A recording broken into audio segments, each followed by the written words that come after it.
Okay, quiz 35, the 555 timer. So what value of a resistor do you need to turn on the LED for 2 seconds each time you trigger the timer?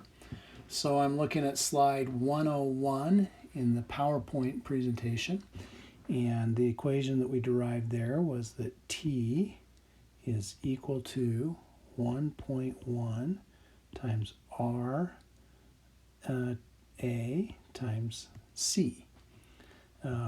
So we want to find, so T is going to be equal to 2 seconds.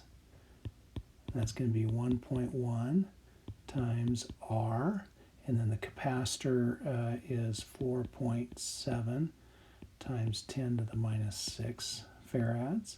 So that means R is going to be equal to 2 divided by 1.1, 4.7 times 10 to the minus 6. So R, let's see, when I compute that, I get 386,847 ohms. So this would be 386,847. Okay, there's the value. Piece of cake.